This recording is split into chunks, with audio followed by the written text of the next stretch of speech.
मुअज़्ज़ज़ नाज़रीन, अस्सलाम वालेकुम। मुझे सैयद अबरार अबुल हसन कहते हैं। नुक्ता में खुशामदीद। आज हम बात करेंगे तुर्क तारीख के मुतल्लिक।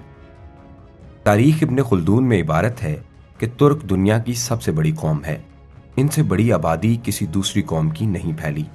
तारीख साबित करती है कि रुए ज़मीन पर कोई रास्ता ऐसा नहीं जो कौम ओगोस यानी तुर्कों ने तय ना किया हो, और कोई ज़मीन ऐसी नहीं जहां तुर्कों की सकूनत न रही हो। ओगोस, जिसे तुर्क अपना जद्द अमजद करार देते हैं, वो कौन था? उनके आबाओ अजदाद कौन थे? तुर्क कहां से आए और कहां तक गए? आज हम अपने नाजरीन को तुर्क कौम के जद्द अमजद ओगोस खान और ओगोस खान के आबाओ अजदाद के बारे में बताएंगे। तारीख में तूफान नूह का जिक्र तो हर एक ने सुना होगा। हजरत नूह अलैहिस्सलाम अल्लाह के दूसरे पैगंबर थे। तुर्कों की कहानी यहाँ से शुरू होती है। जलीलुल कद्र पैगंबर हजरत नूह अलैहिस्सलाम को अल्लाह ताला ने 3 बेटों से नवाजा, हाम, साम, याफस। हजरत नूह अलैहिस्सलाम ने तीनों बेटों को ज़मीन के 3 मुख्तलिफ मकामात में आबाद होने के लिए रवाना किया। मुस्तनिद तारीख से साबित है कि अरब और ईरानी अक़वाम साम की औलाद में से हैं, जबकि हाम स्याह फाम अक़वाम का जद्द आला था।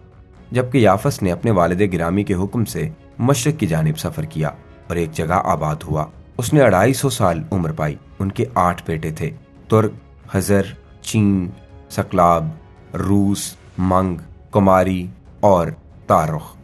याफस बिन नूह का इंतकाल हुआ तो उसका बड़ा बेटा तुर्क सरदार बना। दुनिया भर के तुर्क और मुगल अक़वाम इसकी नस्ल से ही पैदा हुई। हज़रत नूह अलैहिस्सलाम के इस पोते तुर्क ने रुए ज़मीन के अक्सर ममालिक का सफ़र किया और वस्ती एशिया, जिसके इलाके में क़याम का फैसला किया, वो जगह मौजूदा किर्गिस्तान कहलाती है। तुर्क के 4 बेटे थे, तोतक, चीगिल, बरिस्जार और अमलाक। बाप ने मरते वक्त तोतक को अपना जानशीन मुकर्रर किया। कहा जाता है दुनिया में सबसे पहले खुराक में नमक का इस्तेमाल तोतक ही ने किया था। तारीख़ कदीम के मुताबिक एक रोज तोतक शिकार पर निकला और एक हिरन शिकार करके उसका गोश्त भून कर खा रहा था। इसी वक्त गोश्त का एक टुकड़ा जमीन पर गिरा। उसने उठाकर मुंह में डाला तो बहुत खुश जायका और लजीज मालूम हुआ। पता चला कि वो जमीन नमकीली थी। इसके बाद से नमक खुराक का अहम जुज़ बन गया। तोतक के बाद एल्जा खान और उसके बाद दीप बाकवी सरदार बना। उसके बाद गो खान ने तुर्कों की सरबराही संभाल ली और मरते वक्त अन्नजा खान को जानशीन बनाया। अन्नजा खान के ज़माने में तुर्कों की आबादी काफ़ी बढ़ी और एक वसी व अरीज़ सरजमीन पर जिंदगी गुजारने लगे। अन्नजा खान के 2 बेटे थे, तातार और मुगल। वफात से कबल अन्नजा खान ने दोनों बेटों में मुमलिकत बराबर तकसीम कर दी। हम अपने नाजरीन को यहाँ ये अहम मालूमात भी मुहैया करते चलें कि हज़रत नूह अलैहिस्सलाम के बाद याफस से अन्नजा खान तक सब मुसलमान थे, लेकिन इसके बाद मालो दौलत की फरावानी में इस कदर गर्क हुए कि खुदा को भुला दिया और कुफ्र में दाखिल हो गए।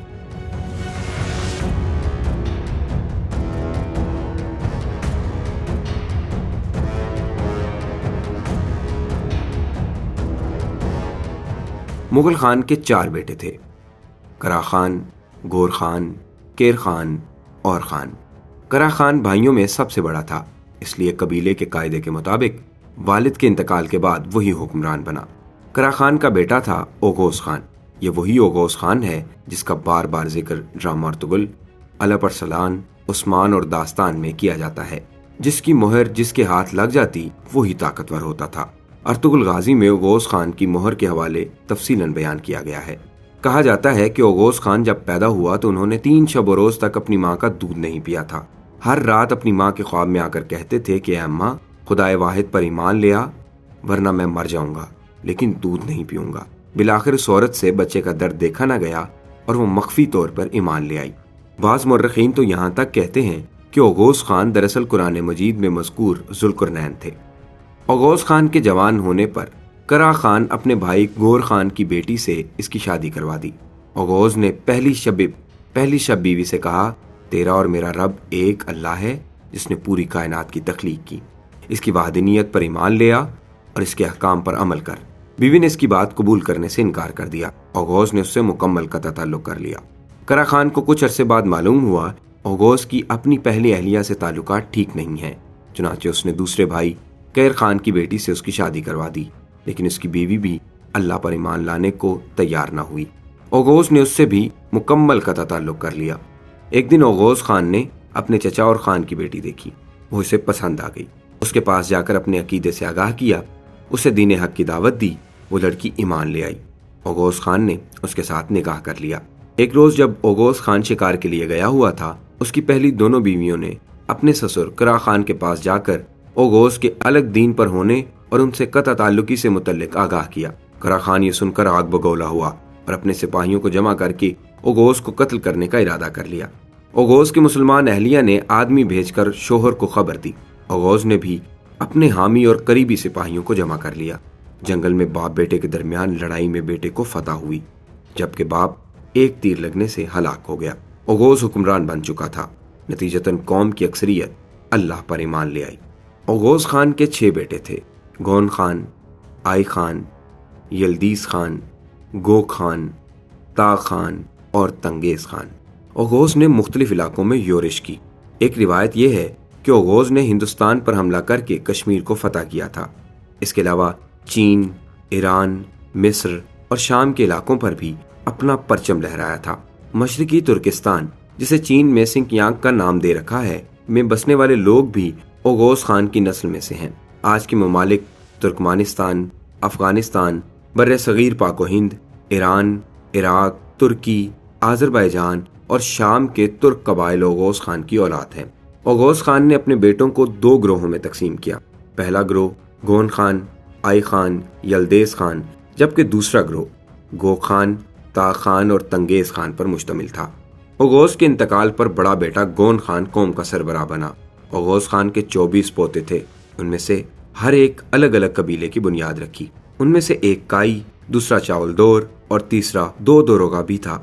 अर्तुगरुल गाजी ड्रामा देखने वाले कारीन इन तीनों नामों से बखूबी आगाह होंगे। गोन खान के बाद इनका बेटा काई खान हुक्मरानी के मनसब पर फायज हुआ। बाद अज़ां तुर्कों में हुक्मरानी काई खान की औलाद में ही रही। हजरत मूसा अलैहिस्सलाम और काई कबीले के बानी काई खान का अहद एक ही है। इसकी नस्ल में कई सरदार हजरत दाऊद अलैहिस्सलाम और फिर हजरत सुलेमान अलैहिस्सलाम पर ईमान लाए। तुर्क कबाइल रसूल अकरम सल्लल्लाहु अलैहि वसल्लम से सदियों कबल भी एक खुदा पर ईमान रखते थे। अपने खुदा को तंगरी कहते थे। उनके अकीदे के मुताबिक तमाम कायनात का खालिक एक तिंगरी है। उसने ज़मीन, आसमान, सूरज, चांद बनाए।